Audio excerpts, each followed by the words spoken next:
ನಮಸ್ಕಾರ ದುಮ್ ದುಮ್ ಸ್ವಾಹಾ.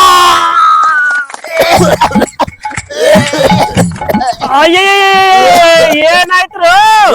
ನನ್ ಹೆಂಡತಿ ಯಾವಂದ ಕೂಡ ಓಡೋಗ್ಬಿಟ್ಟಾಡ್ರಿ. ಸ್ವಲ್ಪ ಕೆಮ್ಮದ್ ಬಿಟ್ಟು ನೀನ್ ಹೆಂಡತಿಗ್ ನೆಟ್ಟಿಂಗ್ ಮಾಡಿದ್ರ ಆಕಿ ಯಾಕೋ ಬ್ಯಾರದಮ್ ಕಡೆ ಓಡಕ್ತಿಳು. ಇದ್ ತಗೋ ಲಿಂಬಿಕಾಯ್ ಕಟ್ ಮಾಡಿದನ. ನಿನ್ ಹೆಂಡತಿ ಯಾವನ್ ಕಡೆ ಓಡಿಗ ಗೊತ್ತಾಗ್ತೈತಿ. रुको जरा ಸ್ವಾಮೀಜಿ ಅವ್ರು ಬಿದ್ದು ಬಿಟ್ರಿ. ಹಾ ನಿನ್ ಹೆಂಡತಿನ ಅವನ ಓಡಿಸ್ಕೊಂಡೋಗಿದಾನ ನೋಡ, ಅದಕ್ಕ ಬಿದ್ದಾರ ಅವ್ರ. ಹಂಗಾರ ನಾ ಏನ್ ಕೇಳ್ರು ಗೊತ್ತಾಗತ್ತೆ ಸ್ವಾಮೀಜಿ. ನೀ ಏನ್ ಕೇಳ್ರ ಗೊತ್ತಾಕೈತೆ. ಕಟ್ ಮಾಡಿ ಅದು ಲಿಂಬಿಕಾಯ.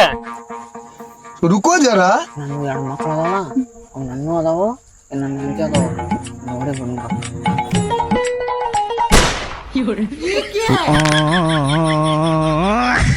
अगर हम करें तो करें क्या, बोले तो बोले क्या.